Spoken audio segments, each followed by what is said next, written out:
hears me and sees me. And sees my amazing shirt. Okay, hey, yeah, power line in the house. I feel like I want to like quiz you guys today and see how many people know what my shirt is. Okay, all right. Anyways, everybody, welcome to my Twitch channel. Welcome to the stream. I'm so excited to be back today.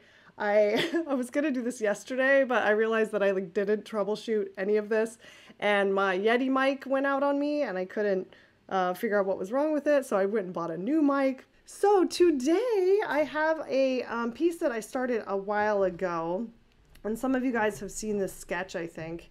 There we go.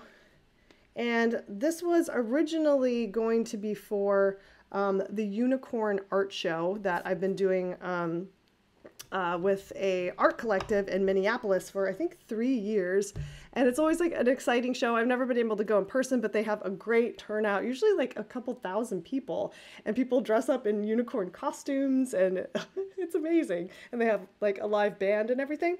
But this year, because of the devil that is COVID-19, they had to cancel the live show, and I ended up doing a different piece for their virtual show, but I had this little drawing kind of on the back burner that I never finished, and I kind of intended it to be a sister piece to my Lady Amalthea, which, you know, you guys know how I feel about Lady Amalthea.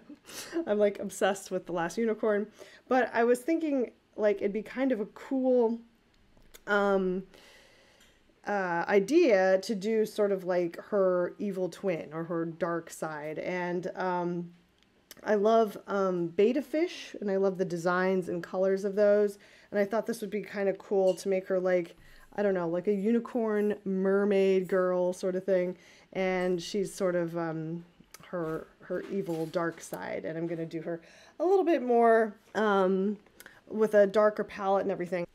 And weirdly enough, today is also the first day of Inktober. So I was also thinking, since I had this nice little drawing, that I might also ink her as an Inktober piece, like two birds with one stone, right?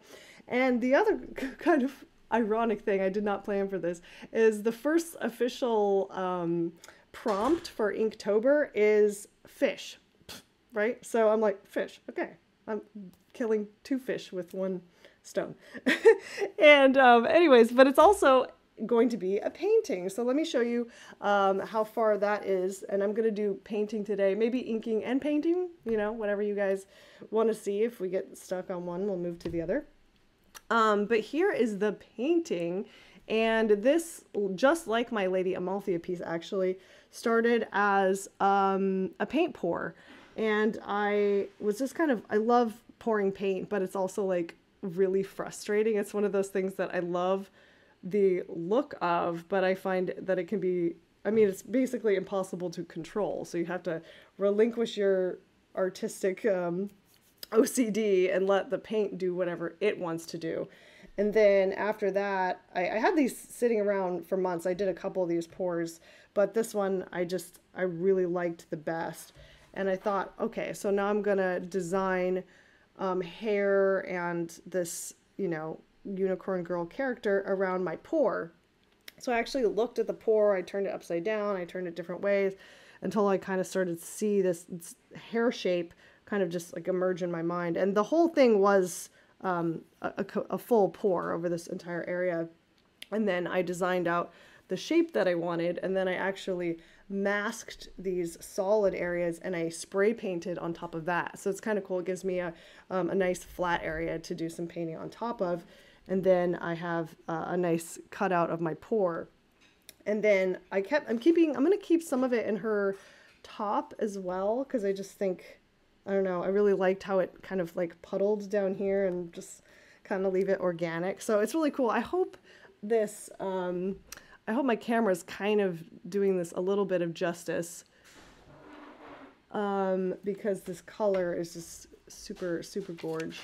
Let's see if you guys can see that a little bit closer, see a little bit of the detail. All right. Ooh, look at, I've got the fan going. Every girl needs a little fan now and then. So, as I get started here, I'm going to start with a few, I let my patrons on Patreon submit a few questions and comments, so I'm kind of giving them a little bit of priority today, and I don't know if they're here with me. I said even if they weren't going to be here, I would address their question. I think I just have like a couple things. Okay, a question from Nicole Gentry Art. Nicole, are you here? Did I see you here? No, I don't know if I saw Nicole Gentry. Anyways, hi Nicole. She had a question for me, and she said, "I'm so excited to see you back. Is there any new animated movies or shows that you've been watching in quarantine? My favorite piece of yours is Selkie, and it hangs in my living room. And you introduced me to my now absolute favorite movie, Song of the Sea. So I trust your taste absolutely." Oh, that's so sweet. That's so cool that actually you bought the painting and then found the movie. That I highly recommend that. Oh shoot. I always meant to get the art book. I always meant to get the art book from Song of the Sea, and I forgot to do that. Husband, if you're still watching, put that on my birthday list because it's coming, because that's something I would love to get. Gosh, to answer your question though, have I watched any new animated movies or shows? I'm trying to think. I haven't, not that's jumping off the top of my head. I know there's been some good ones. I actually watched a lot of, this is, you know, slightly different, but I watched a lot of the, Pixar shorts that they have on Disney Plus, and those are awesome. I highly recommend them. I'm like a big fan of, I'm a big Toy Story person, so the Toy Story shorts were just like so much fun. They're like just like 5 minutes or whatever, and they're just like little mini stories kind of about like what the other toys are doing. Like I most highly recommend the Rex party animal one. Has anybody seen that? He Rex is the dinosaur, right? So he goes into the bathroom, and that's where all the like bathtub toys live, and they're like separated from the other toys, but they like have this like giant rave party like every time it's bath time. It's amazing. So I really love those. But gosh, I don't know. I feel like I really need to seek out some more animation. I think there was whatever won the Oscar for, like, I think it was animated short. I usually like to check those out because they're really beautiful, but I don't think I actually got around to watching those this year. Something that I've had highly recommended to me though, and you guys can ring in if you've seen it, is the Avatar: The Last Airbender series. Have any of you seen that? Because I've been told now, like, I don't know, by everyone I know that I would love it. And it sounds like something right up my alley, but I just never saw it. I kind of like missed it because I think it was on Nickelodeon like years ago, and I was kind of like already like pretending to be a grown-up, so I didn't see it. But I've heard great things, and I think it's streaming now because it was a little bit hard to find. So yeah, if you guys would recommend that, I will definitely put that on my list. I feel like I've got so many things to watch, and I'm moving into my Halloween season where I mostly just like watch Halloween movies, so I don't know, I'll have to like squeeze it in somewhere. But thank you, Nicole Gentry. I'm so glad you liked my Selkie piece and the inspiration for it. I think the people that, I'm still on this tirade, but the people that did Song of the Sea, they did I think it was the same animation studio, I might be wrong, but they did this one about, gosh, was it, I think it was Afghanistan, about a little girl who has to dress up like a boy in Afghanistan. It was so amazing. Have any of you guys seen that? Because that's definitely worth a watch too. I think it's kind of interesting, right? Because animation always used to be like, oh, that's for kids or whatever, but now there's just so much good adult animation. Like, I'm glad that that's like a thing now. It's just, you can tell incredible stories with artwork, right? It's just, you know, Miyazaki films are a great example, because like some of them are youthful, but some of them are very, very adult. Actually, speaking of that, I just thought of one that I've seen recently now. It was Grave of the Fireflies, which is not a new film. I think, I'm not sure when it came out, if it was in the 90s or whatnot, but I had never seen that one, and my husband and I were like, oh, let's watch this because we need to sob uncontrollably for some reason. So we watched that recently, and it was like, oh my God, that was rough. It's amazing film, but God, gut punching, devastating. It's shocking, really, to see something that serious of a subject matter done in animation. So that was pretty cool. Hello, hi Cupcake. Oh wait, I know Cupcake. Oh my God, how are you? Cupcake is an awesome streamer as well, so I want to give her a shout out. Everybody say hi to Cupcake. And Iser Omega says, I'm one of the people that won your Black Lady print in Cupcake's giveaway. Oh, no way! Oh my God, that's so cool. I'm so happy to see you here. So thank you guys for joining me. We were just talking about animated movies, so you're just in time to talk about, speaking of animated movies, everybody's been commenting about my awesome Powerline t-shirt here today. Okay, I'm gonna paint, I swear. That's what you guys heard. So the only problem with this technique that I do here with this pour ends up like basically like glass, like it's really slippery. So if my paint is has too much water in it at all, it just slides right off of there. So I've got to be a little bit more aggressive with how much I put on there. That is some intense blue eyeshadow. All right. Cupcake, I love your shirt. Thank you. Yes, I still shop at Hot Topic. Don't judge me. I feel like it's so funny because like I was totally a Hot Topic kid like back in the day. We won't say when. But now I feel like it's still like geared towards my age group because it's like, hey, you're nostalgic about this, right? Although I guess like kids are really like kids today, you know, the under 30 something as I guess are really into the 90s. So I guess it all comes full circle. But I'm still the real deal. I'm still a 90s kid, grew up in the 90s. So take that, kids. I see you with your scrunchies everywhere you go. It's like I had the real ones. Now you're just a knockoff. Although I guess that's like how our parents felt, right? Because my mom always laughs at me because I love everything from the 70s, and she's like, oh my God, you just like wear everything that I wore at your age, so we're always stealing someone's culture, right? Whatever. You know what is great though is like, hey, you can do whatever you want to do. I used to think when I was young that like once I hit a certain age I'd be like, okay, now I have to like dress like an adult.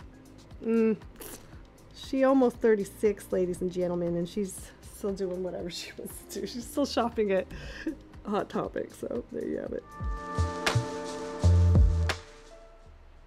Okay, hello everybody. I am back, hopefully for a while. So let's see if this is working this time. So for those of you who were here earlier, you know that it started out okay, and then for some reason I just started chugging really bad, and I think I just lost like the internet completely. So I packed up everything from my studio back into my car and drove back to my house, to my home studio, where I reset up, and hopefully this will work for a little while. So thank you so much for being patient. This is just like a little bit of troubleshooting today. It's been a long time since I've streamed, so okay. Oh, Ava says, oh, also, FYI, thank you for answering my question. I am Nicole Gentry on IG now. Oh, okay, good. Thanks for clarifying that for me, because I wasn't sure if you were the same person, so now I know. So, to get back to what I was chatting about, you asked me about animation. So, have you seen The Last Airbender? Avatar: The Last Airbender? Because we were talking about that earlier, about good animation. Yes, you have, and you love it. Oh, good, awesome, so glad. Like, that's one, like I said, it's on my list. I think it's on Netflix. We have this one friend who's just always talking about it. We're like, okay. We haven't seen it yet. Actually, like I said, it was hard to find. We couldn't find it streaming anywhere. And then I was gonna get it from maybe like the library, but then this whole COVID thing, and then the library. I think you can go like do pickups at the library now, but that was closed for a long time. And I was really sad because I was getting very into fables. I think I told you guys, I love the Telltale game Wolf Among Us, which turned me on to the actual Fables comic series. And I was borrowing all of, my local library has a really great graphic novel and comic collection. So I was working my way through there's tons of them. There's like, I don't even know how many volumes. So it's pretty great that I didn't actually have to find them all and buy them. Ooh, look at that lipstick color. Who doesn't like a navy lip? That's something that not many can pull off. I feel like some people just look so cool with like dark, like black lipstick. I think I actually have some, but I just feel like I can't quite pull that off. There was some other animation that I thought of, and now I totally can't remember, but it might occur to me later. So stay tuned. I'm having old lady brain right now. so you guys, it's like been so, oh my god. So I'm in the Northern California, as most of you guys know, and hey husband, your Skype is ringing. Okay, got it. And the weather has just been so disgusting. So it's like hot and smoky and just terrible. So it's making us all a little bit loopy. We lived for like a month solid in just complete smoke. Like we couldn't barely go out. Like the air quality was just actually dangerous to breathe. So, and actually today is like that as well. So it's been kind of a bummer, and it makes you like feel weird after a while. It's like you don't get any fresh air. You can't really go outside. You can't, like, my favorite pastime is going to the movies. So I can't go to the movie theater because of COVID. It's just like, God, this year is so freaking evil to people. Like, what can I do? Okay, so Ava says, it now has graphic, she's just like a multitude of knowledge on Avatar: The Last Airbender. It now has graphic novels, but it started as just the show. It aired around 2007 on Nickelodeon. Okay, so that's when I was like, you know, I was in college and, you know, well, I wasn't really, I was gonna say, and partying, but I wasn't really a partier, to be honest. So I wasn't watching Nickelodeon at that time, sadly, but I obviously missed out on a really great show. I don't ever like, I'm definitely one of those people that doesn't judge anything that's like, well, that's for kids. I'm like, yeah, lots of great things for kids are still fantastic for adults. So it's definitely, just because it says it's for kids does not mean it's not the best thing ever. Like I saw somebody, somebody on Twitter or something, and they were like, you know, I think if you don't have a child, you shouldn't be able to go to Disneyland. You should have to prove that you have a kid to go. And I'm like, hell no. Like, I love Disneyland. I might not be, I mean, I'm no longer a child, but it's one of my favorite things, favorite places to go. So no, that rule is done. There's lots of people who are young at heart, and it doesn't matter how old you are, right? All right. My next question that I had came from Hotel Cose. I'm not sure. Hi, previous Art Nouveau U student here. I would love to hear how you're doing. Oh, well, thank you so much. I'm not sure what's your Hotel Cose. Oh, Cose. Like what's your actual name? Because I remember most of my students, but I'm not sure based on your screen name who you are. Anyways, to answer your question, how are you doing? Well, in the words of Lucille Ball, I think my standard answer these right now, and like probably for most of you guys too, is I'm doing okay. I'm doing pretty good, all things considered. If that makes sense. It's like everything is kind of sucky right now, but I'm doing all right. I'm staying sane for the most part. I think probably like for a lot of you guys too, when this all like happened, I felt like when this whole like pandemic thing happened, I felt very paralyzed for a while. I didn't feel very creative. I just felt like, I don't know, this is definitely this kind of sense of like doom and gloom, and like this is just so weird and scary. And then I started to kind of like level out a little bit and like find a new normal and start getting like a new, you know, used to your routine and figuring out things that kind of like break up the monotony. And we got a dog, as many of you guys know. He's actually scratching at the door over there, so I might let him in here. And we take him out for nice walks every day. We kind of have like a daily outing where we go get a coffee, just things to get out of the house.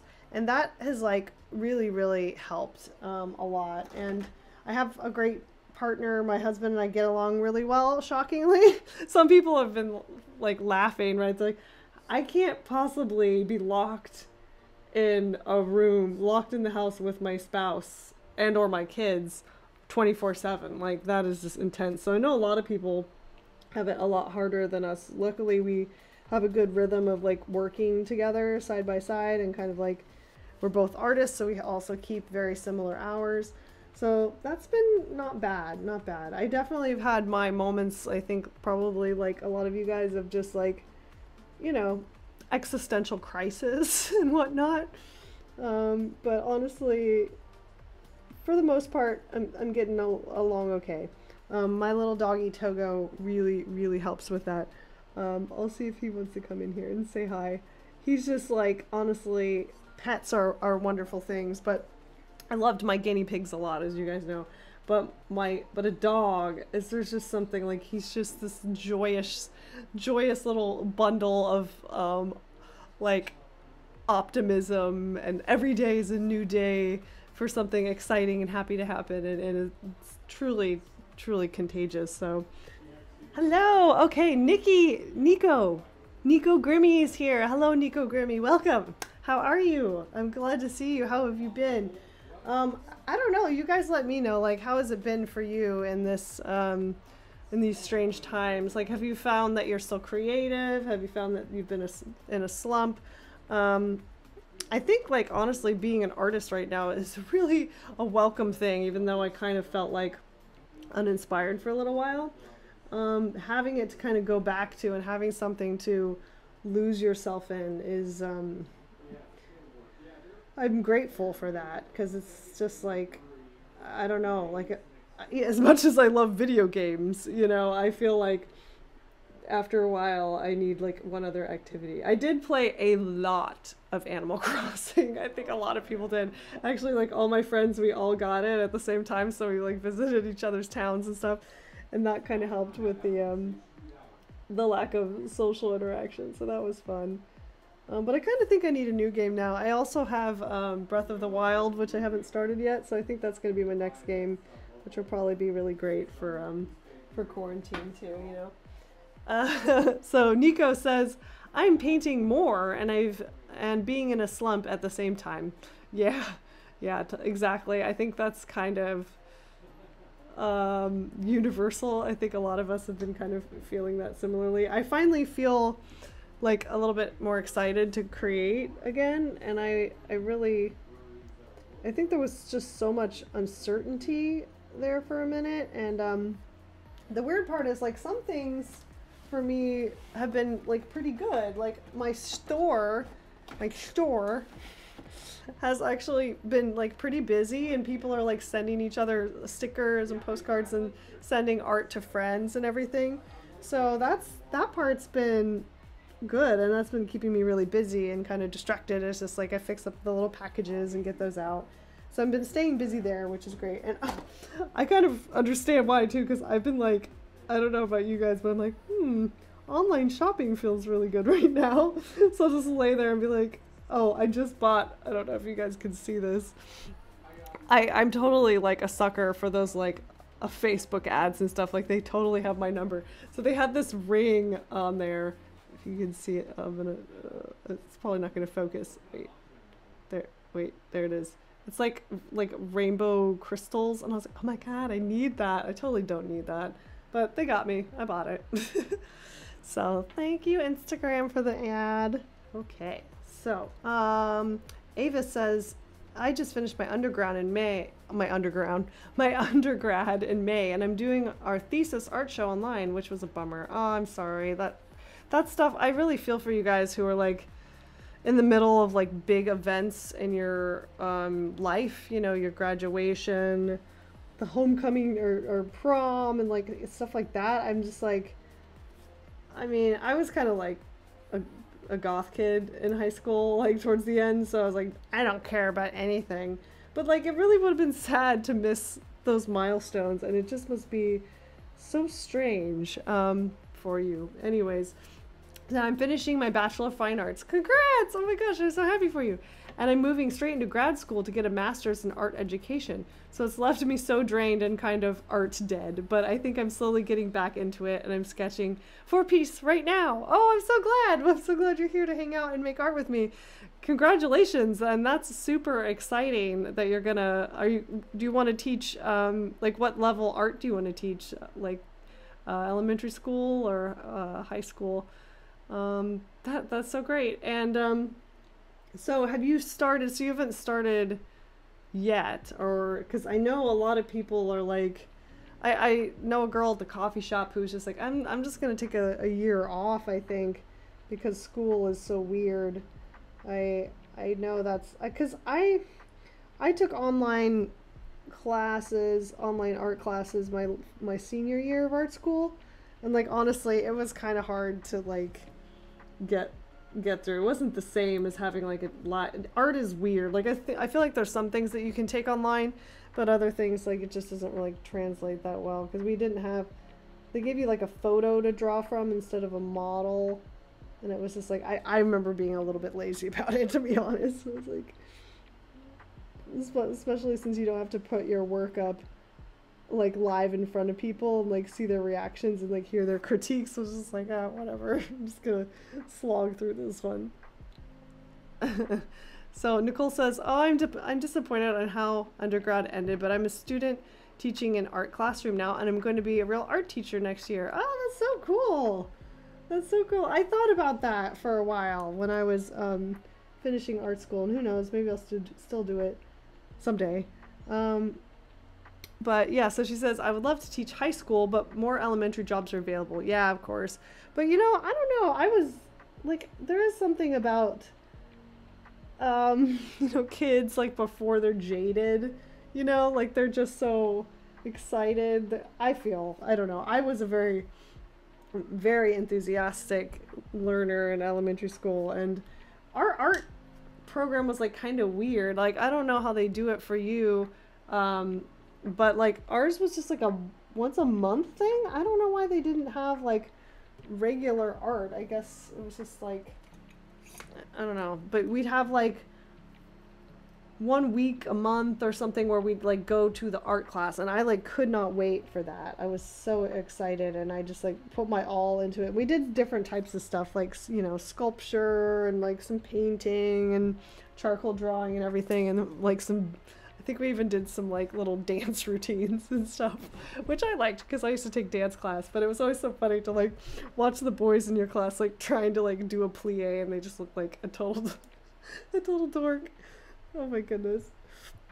Yeah, so I feel, dude, any of you guys out there who are teachers, like, I feel for you right now, because it is a strange world. Like, I have several friends actually that teach mostly high school, and they're like telling me like the parents are like watching them teach and will like interject and like be like, oh, that's not how I would do that. It's like, oh my God, I can't even imagine. And all of them are saying like everything is taking way longer. It's just more stressful. They're putting in more hours even though they're not actually in the classrooms. It's crazy.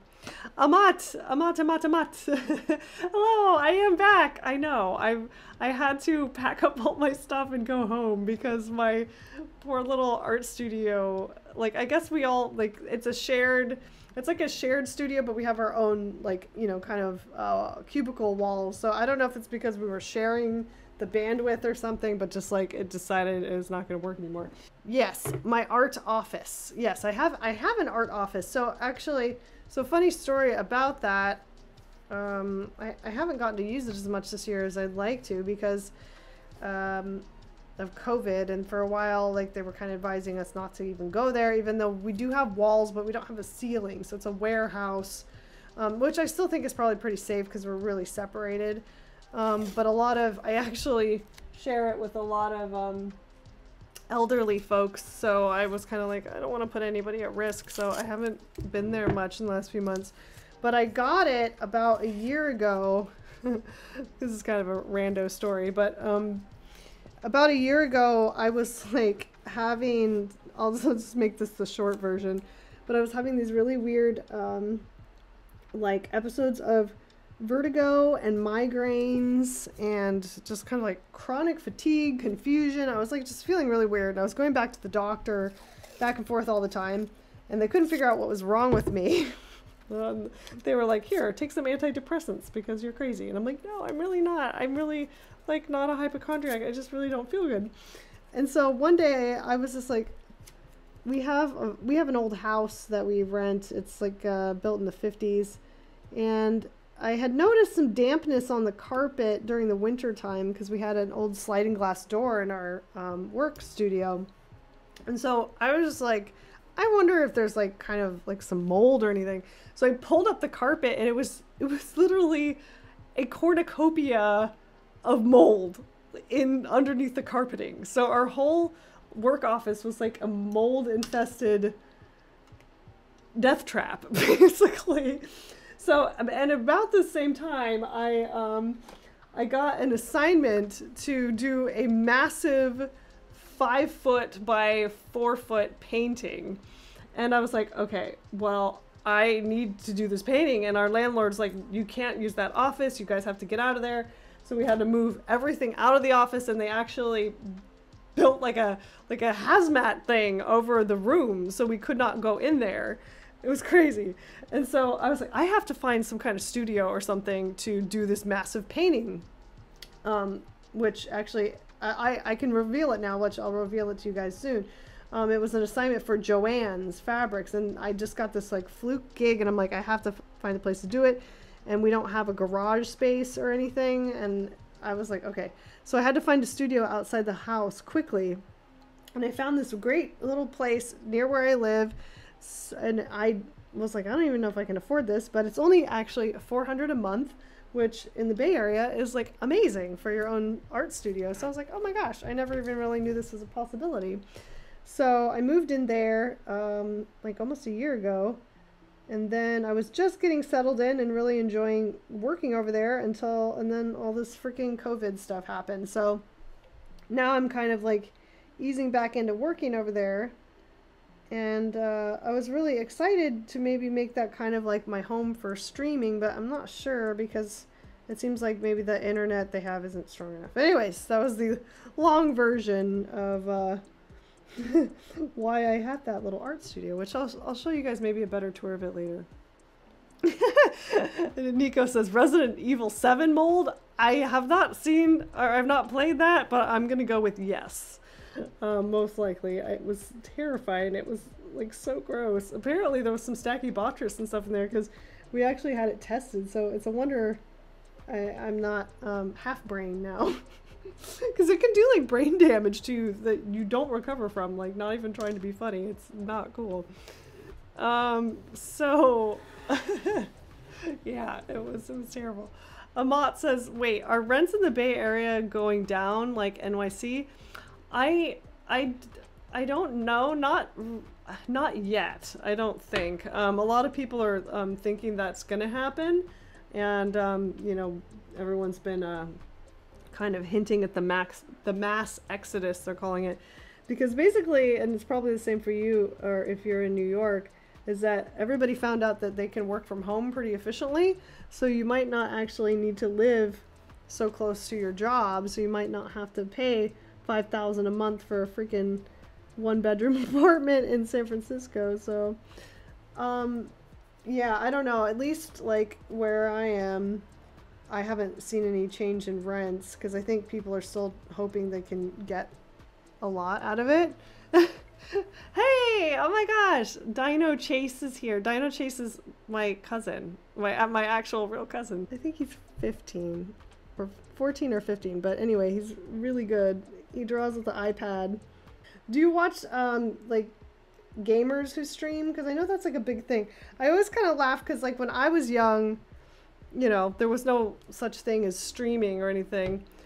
But anyways, yeah, like people now, like a lot of kids like to just watch their favorite streamers play games, so they don't actually even play them themselves, which is like so foreign to me because I might watch it like afterwards, but I want to have played it first. And sad fun factoid for you guys. You know how much how much of a fan I am of Telltale games. Apparently though, like YouTube and streamers was like a really big reason why they went out of business, because they're like story, like choice-based games, right? So people would just watch all the outcomes on you know, YouTube, and they wouldn't buy the games. So it's like kind of sad, but I still have some hope because I was waiting for, as you guys know, like desperately waiting for a season 2 of Wolf Among Us. That was like, is one of my favorite games, favorite story games. I like The Walking Dead too, but Wolf Among Us was like definitely even more up my alley. And then Telltale announced it, that they were going to work on it, and I was so happy. And then they literally went out of business right after that, and the studio closed, and I was like, no, God, come on. But apparently they have resurrected sort of under new creative heads, and they said that they were still gonna try to make the season 2, which I think is gonna be their own thing, like a completely different storyline and everything. I don't know, but I'm still holding on to hope. I might be 50 when it comes out, but I don't care. I'll wait. Nico says, yeah, games are $60. Someone has to play it. Yeah, I mean, that's the other thing too, is like some of these games, yeah, it's an investment, so you really got to want to play it, and then sometimes you just want to see if you want to. Uh-oh. I have COVID.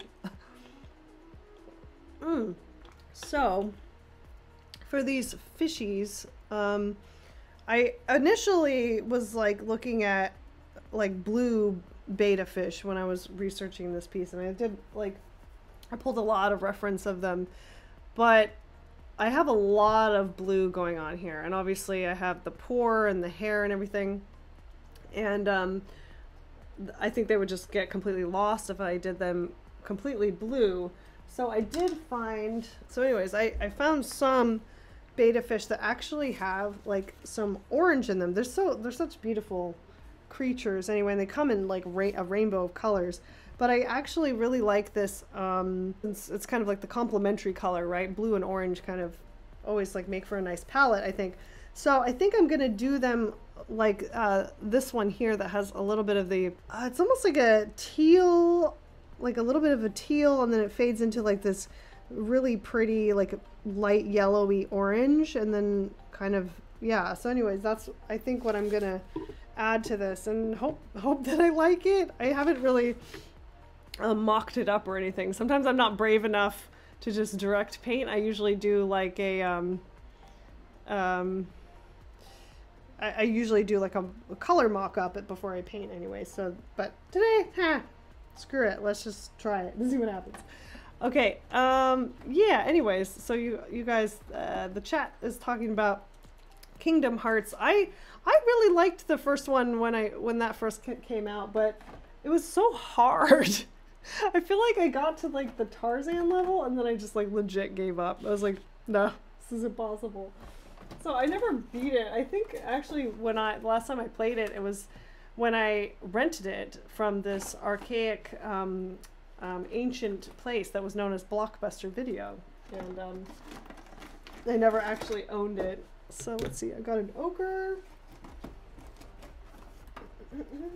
Yes, and orange yellow. I think that's what I'm after. And then I think I'm gonna keep the value pretty light.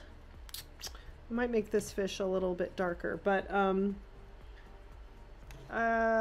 this blue is really intense in darks, and I like how the fish is kind of like popping forward, like, you know, how you guys can see it. I'm up closer sometimes, so it's hard to see, but I like the value of this light color. So, oh God, COVID got me like,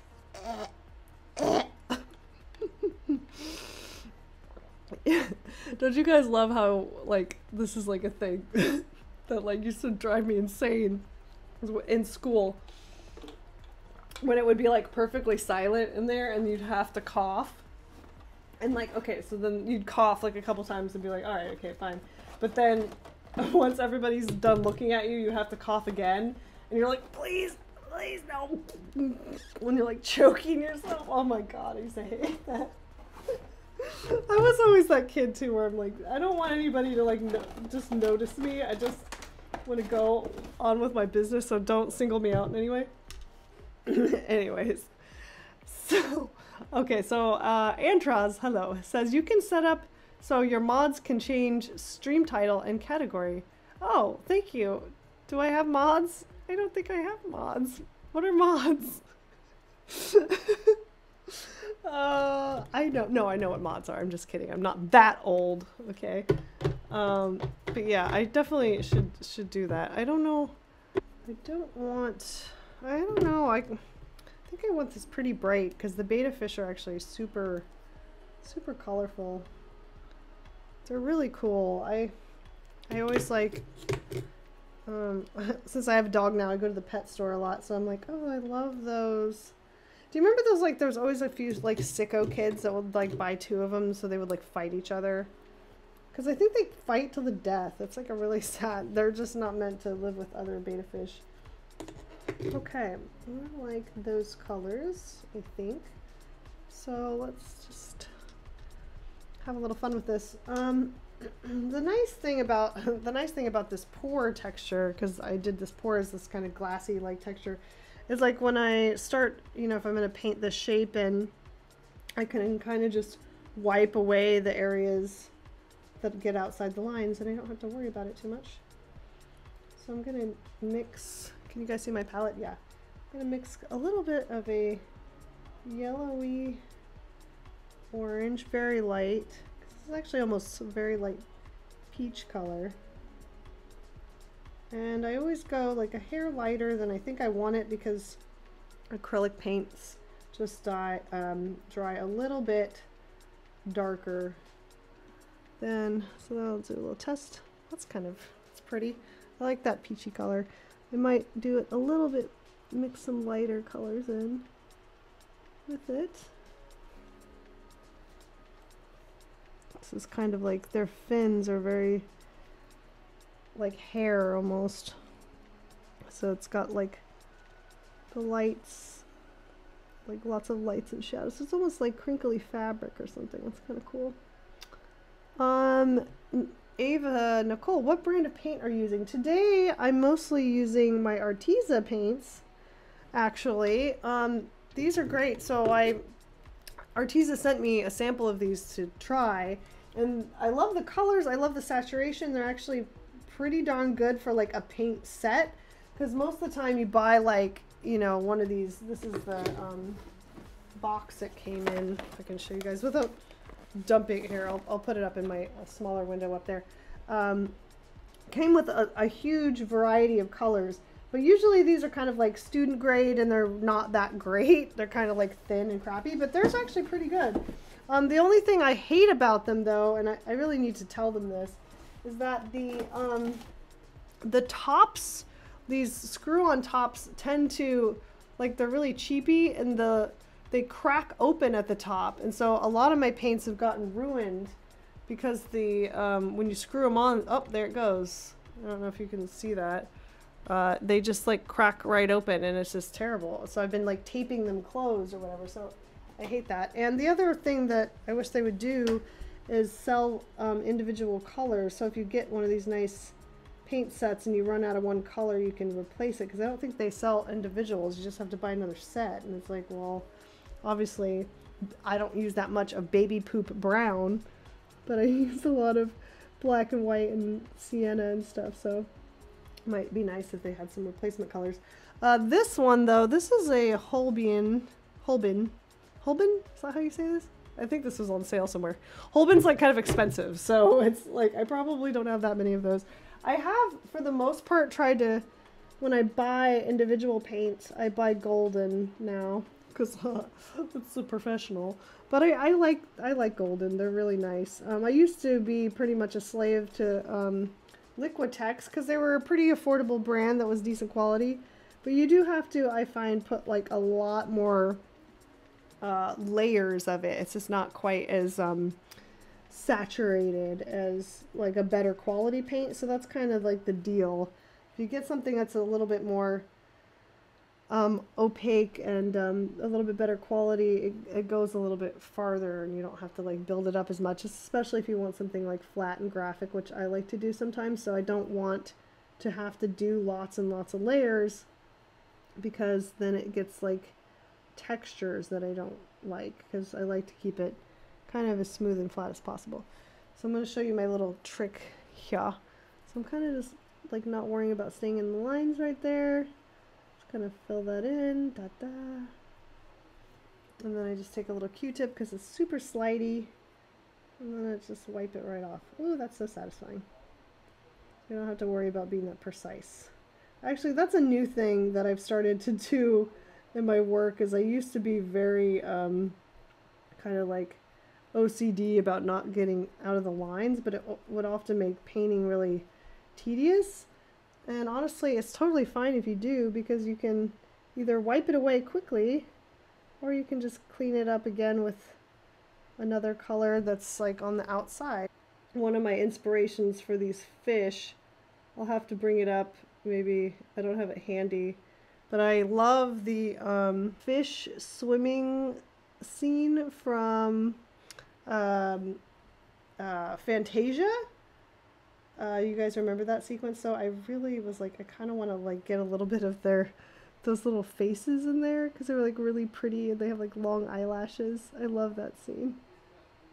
It's so cool. Maybe if Wonderground Gallery ever comes back, they'd let me do a tribute to the fish scene. I wanted to do a centaur piece inspired by that, actually, but I did a sketch and they didn't approve it, so I don't know. I never got around to that one. That was one I wanted to do. I also really wanted to do a Jessica Rabbit piece. I think I told you guys about this before, but they were just like, oh, they just couldn't deal. And I'm like, she is a very sexy character in Roger Rabbit. I was like, that's not, like, I'm not making her like that. That's what she looks like. And they're like, it's too sexual. It's too sexual. I'm like, how do you make Jessica Rabbit not sexual? I don't understand. She's all boobs.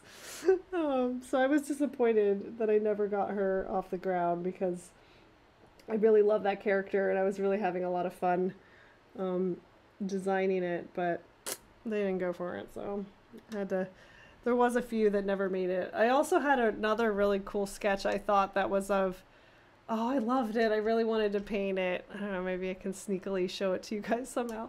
But I did a really cool sketch of, it was Alice at the Mad Tea Party, but she was wearing the Mad Hatter hat. And she was like tipping the hat down like, hey, what's up? And the cat, I had the Cheshire Cat on the table and like all the other characters and like the tea party. It was so cool. And she had like a raised eyebrow kind of thing. And they were just like, no, they're like, she is never shown wearing his hat. And they just like wouldn't let me do it. I was like, God, come on. Because it was like a more grown up kind of Alice. And she had like this, the Mad Hatter's hat. I was just really wanting to do it. And they just would not get behind me on that one. So that was a bummer too. All right, I'm getting sidetracked. Okay. So next I have a question from Olivia Johnston Gallery. Hello, Olivia Johnston. I'm sorry you're not here on the stream, but she just wants to know, how are you? How is your puppy? I think I answered the how are you question a little bit earlier, which is like, you know, pretty good, all things considered. But my puppy is excellent, and my puppy is keeping me sane and bringing me joy every day. I thought he was going to come in here and say hello, but I think he's like in his little, he has like a little nappy time right now before we take him on his evening walk, so I think he's in sleep mode. this fish, I might be able to get away with something a little darker and saturated because it's against, the tail is on this lighter background here. I do hope, well, I don't really care. These might more kind of read more like goldfish or like koi. I mean, the tail shapes I think are distinctively betta fish, but I think when they don't have, like, I always think of that like super intense blue color. Amat says, hashtag, how do you make Jessica Rabbit not sexual? I don't know. I mean, they, like, literally her entire character is like about being sexy and like sexual innuendo. So I don't know. It was one of those weird things because they let me do like a concept of her, so they were open to the idea, but then like it really wasn't that, like, I didn't do anything like explicit or anything. It was just like I kind of like had a side view of her like on the stage, and I think she had like a hand on a hip kind of thing, and I even like I toned down the proportions, honestly. I made it a little less exaggerated, and they were just like, no. And I'm like, God. And then come to think of it, the only depiction I really ever saw of her at Wonderground was like very, very stylized, like just like almost like a little simplified kind of little graphic. I remember seeing, I can't remember who did that, if that was Anne or somebody. It was really cute, but it was like, you know, it didn't really have too much of the body language, if you know what I mean. All right, I do have another question. Oh, this is just a comment, but Joy Life says, hi. Hi, Joy Life, how are you? It's good to hear. Good to hear from you. I hope you're well. Sarah BB Art asks, can you tell us more about what happened with Wonderground Gallery? Speak of the devil. And why did it close? Will it be back? It's been my dream to get my art in there, and now it feels so hopeless. Oh, Sarah, I'm so sorry. Like, nothing is ever hopeless. Let's just start with that. Like, everything is, life is kind of transitional, right? So, and I would always say, like, never just have one dream, you know, unless, I don't know. I mean, I don't know if I should say that either, but like be open to other possibilities. Cause I never really had like that solidified of a, I mean, honestly, I didn't even know about Wonderground when they contacted me. I was like, this is about what? So that was just like a happy accident. So you really never know. But to answer your question though, I don't know why exactly. They decided to, I don't know exactly why they decided to close. I would assume it's mostly financial reasons. But from what I understand, so the parks have been closed, right? So there was people that I guess still had vacations planned to come to Anaheim, and kids that really wanted exclusive toys and products from the Star Wars Galaxy's Edge land, and that wasn't open. So, and why they didn't just open like a pop-up shop, or because they actually had a lot of other they had recently closed a movie theater in downtown Disney, so I was like, why couldn't they just put it in the lobby or something? But they just felt that Wonderground was a good space to offer the Star Wars merchandise. So literally they just like tore it down they didn't tear it down, but they took everything out of Wonderground overnight and filled it with Star Wars stuff. So you guys will laugh at this because I saw I should try to find it, but there's that meme of Buzz and Woody from Toy Story, you know, like look over there, like that meme. And the first one says like, oh look, there's a new Mandalorian trailer, and then Buzz looks over there and it says Disney kills Wonderground. And so for those of you guys who don't know, my husband works on The Mandalorian. He does like almost all the character designs for that show. And so after Wonderground closed, I literally walked up to him. I'm like, you killed Wonderground. You killed my dream. And he's like, oh my God, I'm sorry. So, and it's kind of funny. And it is also funny that like Mandalorian gear and Star Wars stuff is now in our beloved Wonderground Gallery. To answer the other part of your question, they said, so my contacts at Disney said that they are planning on bringing it back in some capacity. We just don't know how. So I'm hoping it's a temporary thing. And it will be back, and I'll be invited back. I mean, that's also like the other kind of nerve-wracking thing is like, okay, if they reopen, will they want it to just be a completely new thing? Will they have different artists, you know, some fresh blood, or will they get some of us back? We don't know. We don't know anything this year, do we? Like, I feel like every time we've started to get comfortable, they're like, not so fast. It's about to get worse. So I don't know, but I'm trying to remain optimistic. I won't lie. When I found out the news about Wonderground Gallery, I was pretty devastated, honestly, because it's been such a wonderful experience. And even though I knew it wouldn't be forever, I had just this last year got my banner of Mulan hanging in the front window.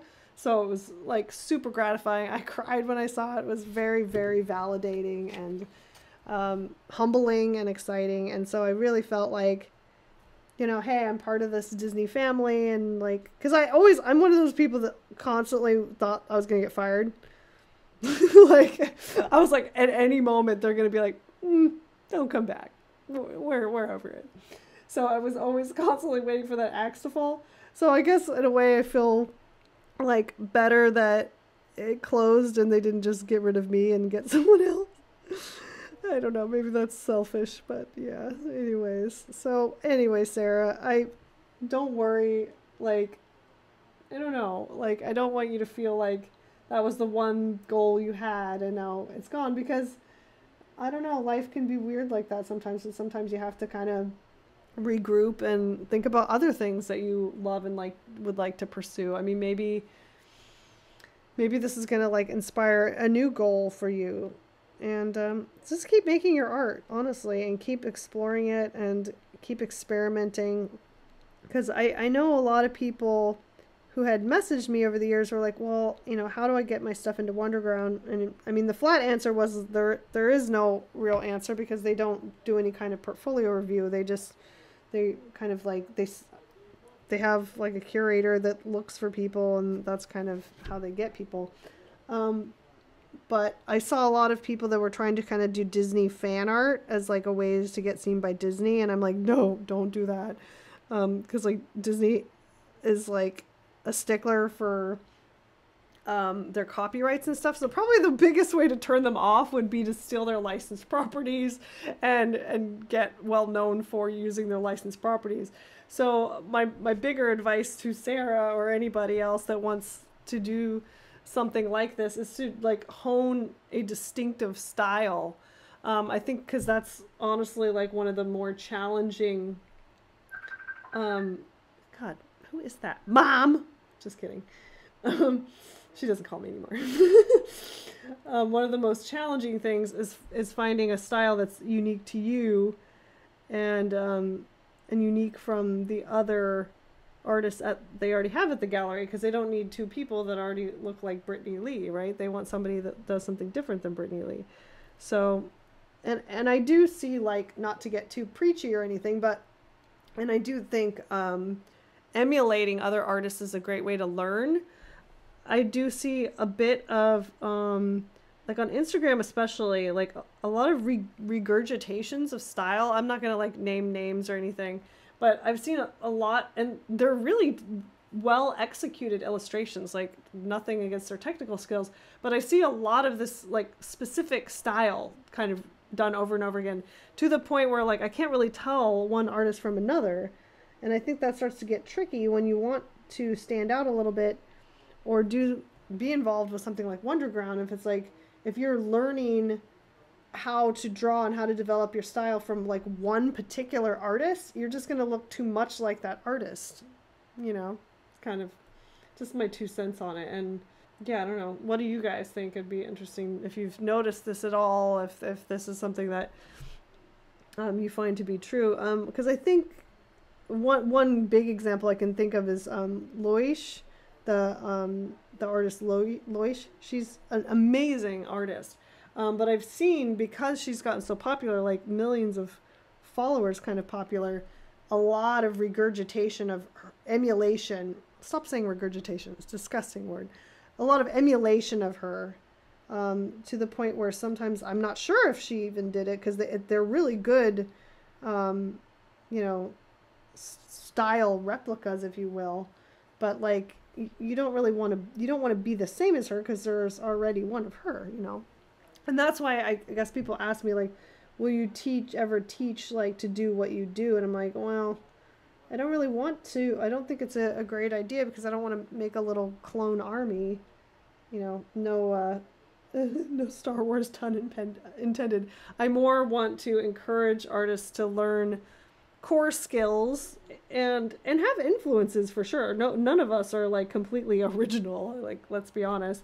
But it's good practice to kind of hone what you can learn technically, and then kind of bend those rules to fit an aesthetic that's unique to you. Anyways, Nico says, I have an art style question. Well, perfect for this discussion.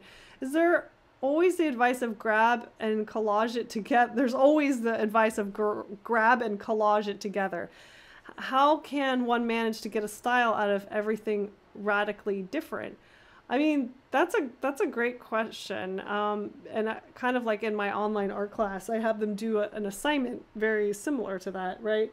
Where I have them collect like 10 different inspirations, and then kind of actually analyze what they like and find appealing about them. And I encourage them to find artists that were different from one another, work in different mediums and different styles. And I think, I think you kind of like have to figure out like what specifically appeals to you from those different styles. Do you like their color palettes? Do you like their stylization of the figure? Do you like their design sensibility? Do you like the effect of the medium that they use? You know what I mean? Because it can be a bit overwhelming, because you're like, I like this and I like that and I like this and I like that, but they have nothing in common. But maybe you can make something in common about them if you kind of analyze it from a technical standpoint. Like I've said this before, I have like a weird analytical streak, because I was always like a good student. I like to study things in science and the scientific process. So I feel like you can approach your art style in a similar way. I think you can kind of like try to analyze it a little bit and figure out which direction to take because of that. I did that for myself a bit when I was first starting out, because I'm like, okay, I like the figure, but I don't really want to do realism. I like anime, but I don't want to be too connected to anime.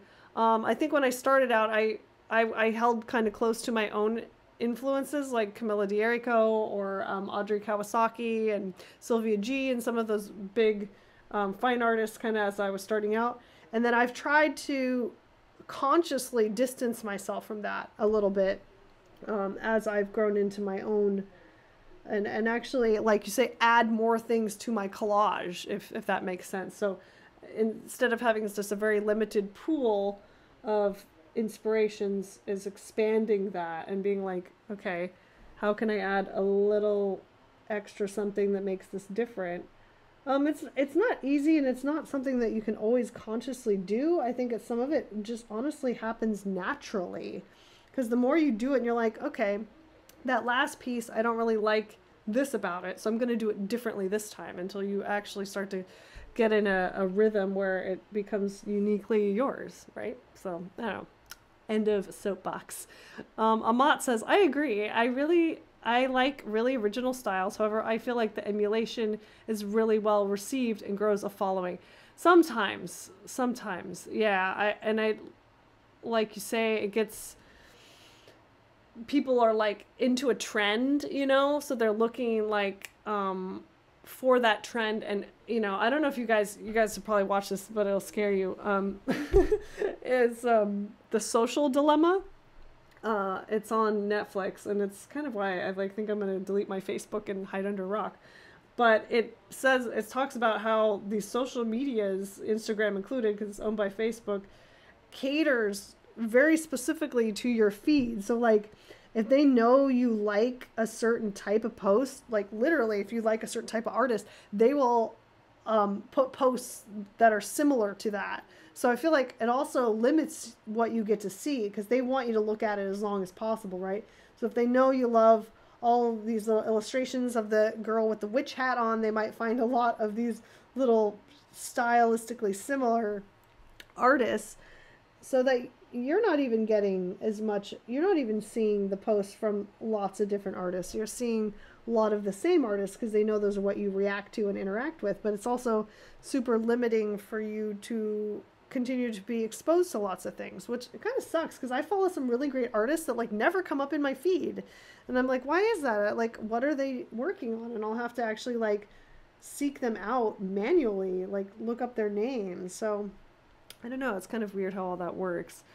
Ava says, I think it's honestly just takes time and looking at all different artists, like not necessarily mash it all together, but I found it helpful to figure out exactly why I like them. Yeah, exactly what we were talking about. Because if you like a lot of different artists, they can help you narrow it down a bit. Exactly. And that's kind of what I was talking about earlier.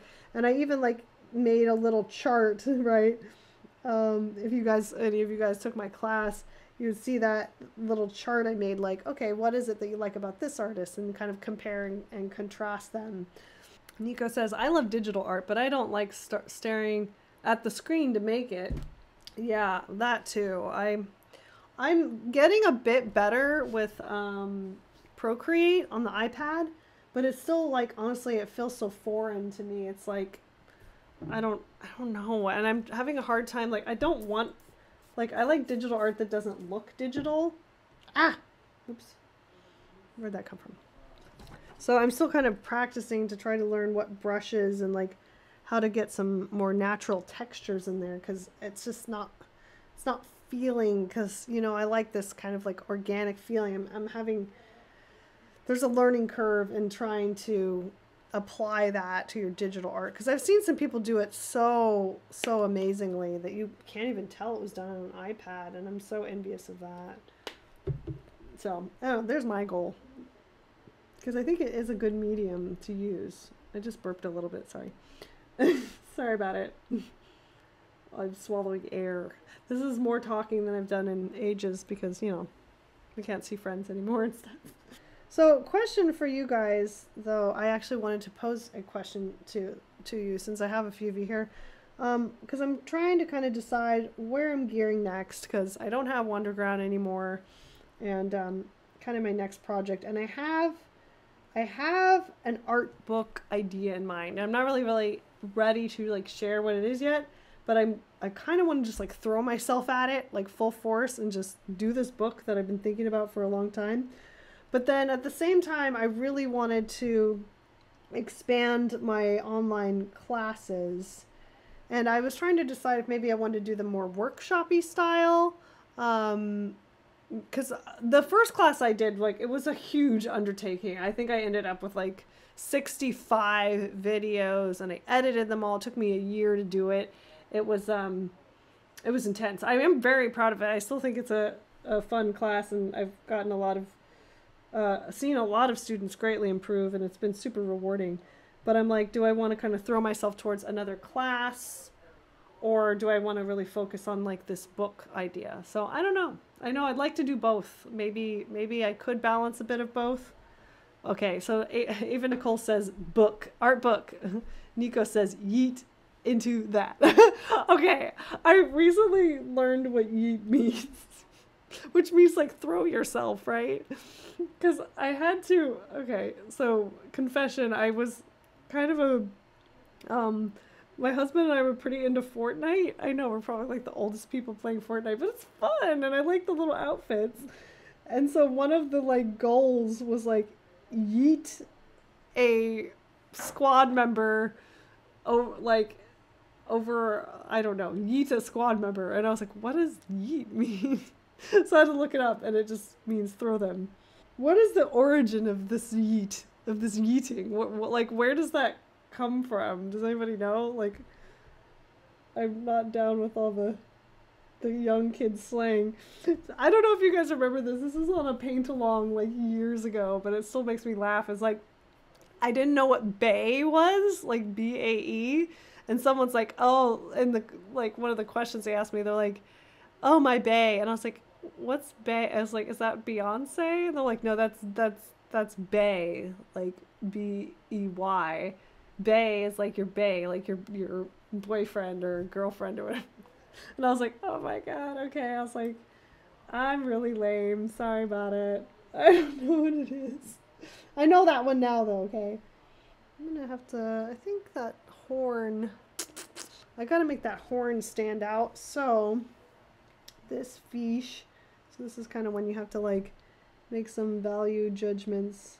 So this fish is probably gonna have to go a little darker, which is okay actually, because, sorry this is upside down so much, it's easier for my old back.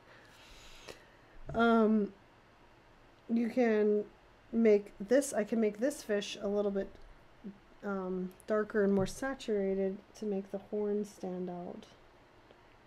It's all about values, guys. That's the biggest thing. I've learned a lot about that, and as I've moved along in my career, because sometimes I'd get very fixated on like a local color. I'm like, I want that local color, but it's like that value just doesn't work, so you've got to adjust it. Because probably not to go on another tangent here, but yes, to go on another tangent, the number one thing I notice like with my new students that like come into my class is like that they might have like pretty good, often good drawing skills, and maybe even good application skills of the medium that they're using. But what they usually lack is like an understanding of value.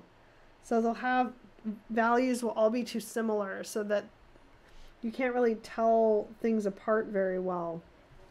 And it's tricky. It takes some practice, and sometimes, like you say, it takes some adjustment as you go along. But I always kind of make them adhere to what I call the squint test. So, and basically it's either you move your art really far away, or you just squint at it and see, like when you're squinting, it all blurs all the detail, right? All the lines and everything. So you can see if forms are separating from each other or not. If it all just turns into a muddy mess and you can't tell what anything is, then you've got to change some of your values, right? So there's a little lesson for you there. Yeah, okay, so Nico was like, you could make an art book that informs. I could. I have thought about that. I feel like there's so many good ones, though, already. Like, I don't know if that's the route I want to go. And I also think, like, I'm not, I don't know. I don't feel like my technical skills are, like, I don't think I'm, like, a great draftsman or anything. Like, I don't think I would teach, like, proper drawing technique, because I've always been told I actually draw wrong. I hold my paintbrush wrong. I hold my pens wrong. So I'm not sure, but that is a good idea. But I don't know. I do feel like people have done it so well that I'm not sure if I want to do that or not. Okay. William says, I bought the pass to the class a few years ago, but I still haven't done it. I never make time for it. Come on, man. Yeah, I was pretty sure you were my student. Why don't you just like binge it and then just see like what you think? Because like honestly, I think, you know, how much education that you've had so far, it's probably a lot of stuff that's going to be familiar to you. But I don't know, just watch it for fun. I put a lot of entertainment value into it, I think. Like I have like catchy little music and like little like not animations, but like I made this little like chibi version of myself that like kind of like appears and like does, I don't know. I think it's kind of, there's some entertainment value as well. And you know, the assignments are kind of like optional. Like if you feel like they would help you, I mean, you know, I don't like say, where's your assignments? It's kind of like there as a learning exercise and something to kind of sharpen your skills. But honestly, I kind of have my class set up now as just like, you know, take what you need from it, do it at your own pace. And yeah, I even have like, for those of you guys who don't know, I have like a $25 version now as well. That's like, I don't really interact with you. I don't do critiques or anything, but you can just kind of crash course it, right? But my full version, I still will critique your assignments and give you feedback and stuff, which is kind of nice. But I thought it would be kind of, so I've added to my Patreon like a critiquing tier. So like if you just want to do like the $25 class and you just want like 1 or 2 critiques from me, you can just subscribe for a couple of months and just get a few critiques and then just go on your merry way. So you don't have to necessarily like buy the full class and do all of the assignments, but I'm a really nice critiquer, I promise. I always start with a compliment, end with a compliment. Although I was watching an art podcast the other day, and they were talking about, you know, artists who work in professional studios and kind of like how they got started and everything.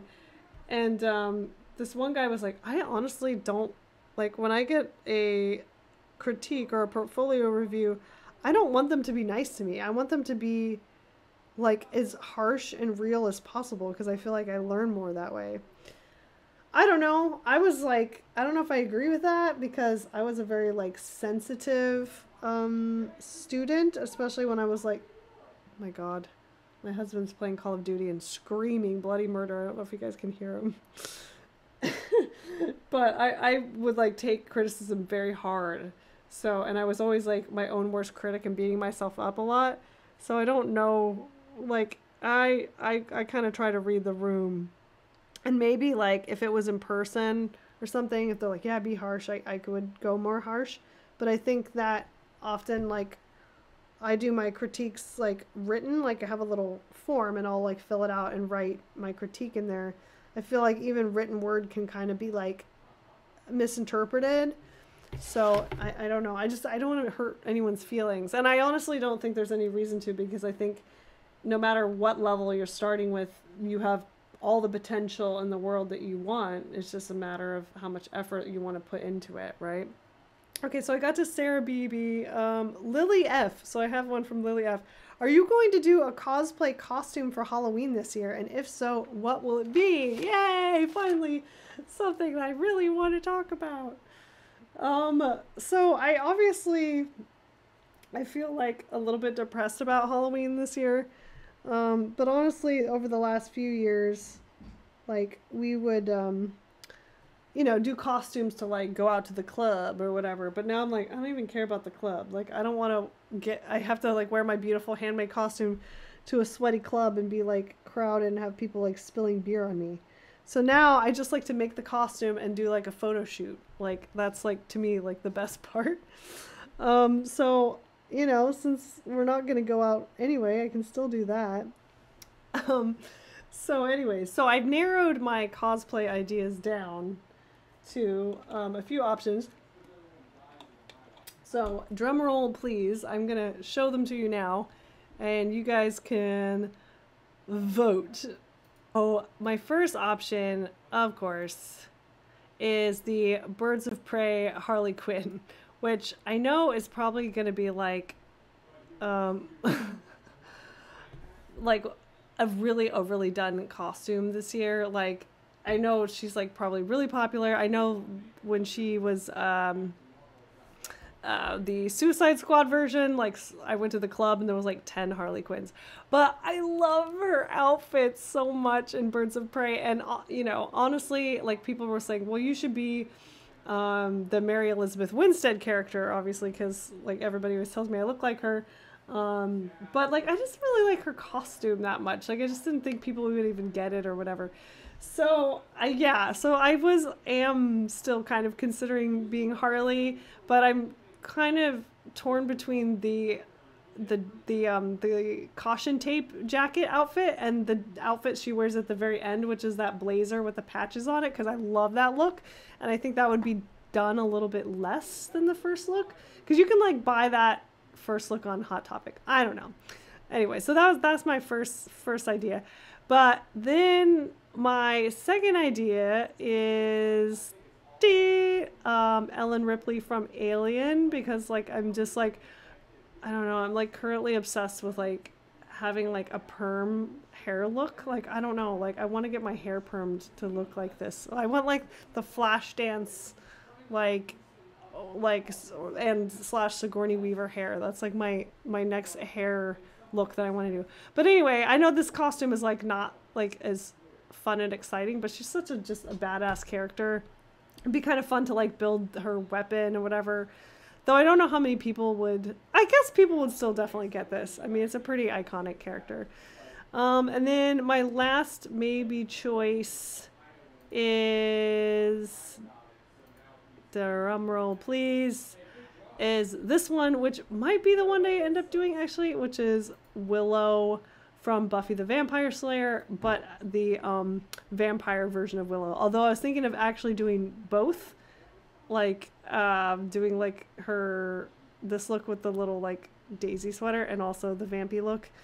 Just do two costumes, like why not, right? I'm a huge diehard Buffy fan, if you guys didn't know that. I've never dressed up as anything from Buffy. I'm currently rewatching it with my husband because he's never seen Buffy. So I'm totally back in the Buffy mode right now. And my like entire like late middle school into high school, I wanted to be Willow, and all my outfits were like geared towards Willow. So I think it would be kind of fun to go full circle and do her as a cosplay. Anyways, so what do you guys say? What's your choice? I had this pre-planned because I thought I might get this question. All right, here I am back here. But honestly, my hair right now is like more appropriate like for like the Grand High Witch. Giving you some Angelica Houston realness. I love that costume too. That's one that I have also kind of wanted to do. So I don't know. Okay, Nico's vote is for Vamp Willow. Okay, we have one vote for Vamp Willow. Ava says you should live out your childhood dream.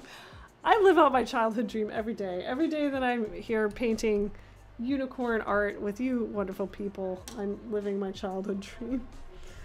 Yeah, so those are my options. I think it kind of like some of them is like easier to find parts than others, and some of them I'd have to like, you know, make more of it. So William's vote is for Harley Quinn. Okay, well, which one? Do you like the blazer look or do you like the caution tape jacket? I do love the caution tape coat so much, and I've seen like a few decent ones online, but I'm thinking like, I don't know. I don't know if I could make it from scratch because it would just be a huge undertaking. So I might buy one of the pre-made ones and actually like add some more to it because hers was like really fluffy. Okay, but Amat says the blazer look. I do think it would be cool to do the blazer look because I feel like I haven't seen anybody cosplay that, and it was just such a freaking awesome look. I loved it. And of course now my hair's not blonde anymore. It would have been perfect like a couple months ago, dang it. Shoot, I never planned that accordingly. It's okay.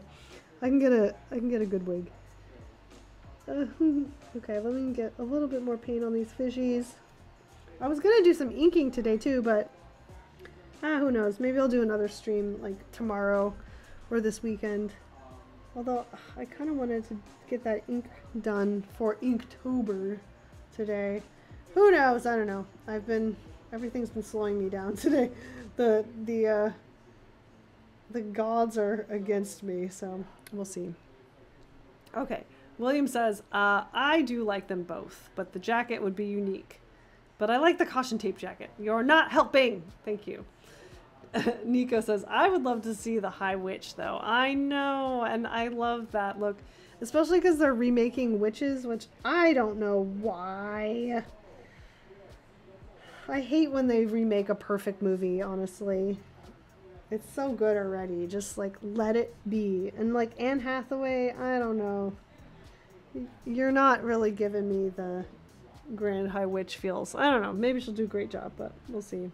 I'm also incredibly furious that they're remaking my favorite movie of all time, which is Little Shop of Horrors. I'm like, why? It's a perfect movie. Don't do this. And you know it's going to be a CG plant and everything. Like, you know. I don't know. I guess I'll be open to it. But I was trying to think, like, when has a remake or a reboot ever been better? Like, never. Never has. Oh, except for Cobra Kai. Cobra Kai. I didn't talk about Cobra Kai on the stream. I might have to do it on another one because I'm obsessed with Cobra Kai. I love it so much. Like, it's so great. Like, honestly, and that is like one of those rare cases where they took the source material and they made something just so wonderfully fresh, but also like nostalgic out of it. It's fantastic. If you guys haven't seen it yet, please go watch it. I think it's fun literally for anyone, even if you're not like, even if you don't even have that much familiarity with the Karate Kid. I mean, all you really need to know is like the very basics of it. I loved the Karate Kid. My dad and I watched it a lot when I was a kid. So it's just been a really, like, the show just feels like a nice warm cozy blanket. You know, it's just so awesome.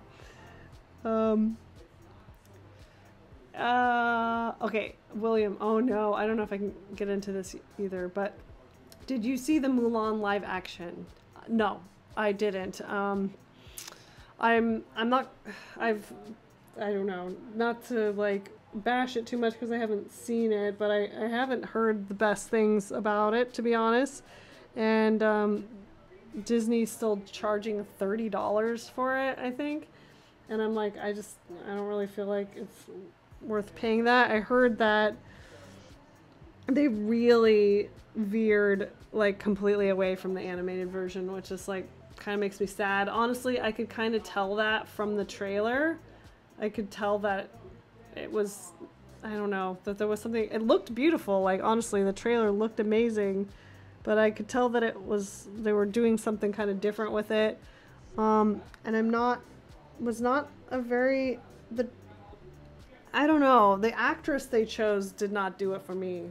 Like, just to say, like, I did not feel that she, I mean, in the trailer, she has like a deadpan face in every shot. I'm like, does she have emotion? Because like Mulan is like very emotional. The animation is very emotional and I'm very attached to it. And I was just like, okay, like she's making this just like stone face and doing like all this like martial arts and slow-mo. And I'm just kind of like, oh, I don't really want that. I don't know. So I am going to watch it at some point, I think, just to know, but I definitely think it's not what I want, honestly. And to plug a different Mulan film, there is a, gosh, I think it's from 2009. It's called Mulan.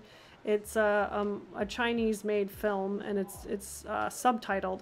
But it was actually a really pretty good depiction of the Mulan story. I liked it a lot. I thought the actress was great. It has some kind of weird editing and a few kind of weird story kind of changes they made, but I actually really liked that. So I would recommend watching that if you can find it. So yeah, did any of you guys watch it? Yeah, Nico was like, I boycotted it because it was $30. I know, I was like, $30, come on now. That's just crazy. Ava Nicole said, I liked it.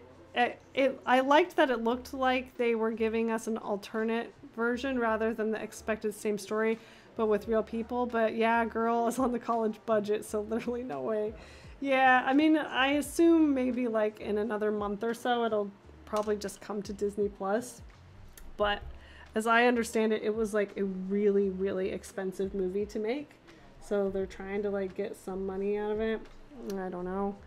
But I'm skeptical because I think it's a hard thing to get away with just because it's a very beloved story to me, and I don't know. I feel like some of the things they changed were weird choices. Like I heard there's no Shang.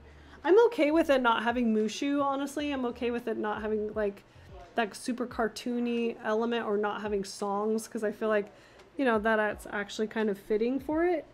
But I don't really, they added these new characters that like can like turn into birds or creatures or something. And I understand that there is, you know, they want to appeal a bit to like, you know, Chinese style like kung fu films. And I love those. Like, don't get me wrong. Like Crouching Tiger, Hidden Dragon was like one of my favorite movies. I love the kind of slightly magic kind of elements where they can defy gravity a little bit. Like, I think that's cool. I'm totally fine with them even adding that. But I'm not really sure if that actress can carry that character for me. Because I'm like, let's be real. Why is her hair not even cut? She does not cut her hair. That's like my favorite scene in that. It's like such a committed, like epic, like choice. And like, clearly she did it. Anyways, end of rant. Maybe the next time I see you guys all have watched it and I can give you a honest review, but okay. Amat is, I'm also currently boycotting it. Let's all boycott it. Disney, come on, you fired me. Let's boycott it simply because they fired all the lovely Wonderground artists that were making a living off Disney. Jerks. Amat says, I hear Disney's gonna make a live action Tangled. That might work. I love that one. I don't know. That could be kind of cute. I'm sure they're probably gonna do more like live actions. I think, who knows? I heard Dumbo wasn't very good either though. William says, apparently they cut that whole scene where she suits up and cuts her hair. What? Oh, that's so freaking devastating to hear that, because that, yeah, actually I did see some review where they said they didn't have that moment. Like they didn't have the moment where the dad is like, you know, like practicing and like falls down and she sees that. Like, I don't understand. That is like a pivotal story point, right? I don't know. Whatever. They're not winning any points with me right now. Okay, guys. Well, I think I'm gonna head out and walk my dog and have some dinner, but I would like to do this again. It seemed like this worked pretty good, right? Were we chugging a little bit or not? It seems like it was better. It might be better if I do get a new computer next week. Yay, it might flow even better. But thank you guys for those of you who stuck it out. It means a lot to me to have you here, and I'd like to do this more often because I really enjoy it. And I enjoyed chatting and catching up with you guys and answering some of your questions. So yes, you two have a great weekend. Hey, Paradox Dish, I enjoy lurking and watching. I'm glad. Thank you so much for stopping in. Okay, I plan to do this again soon. All right. Bye, everybody.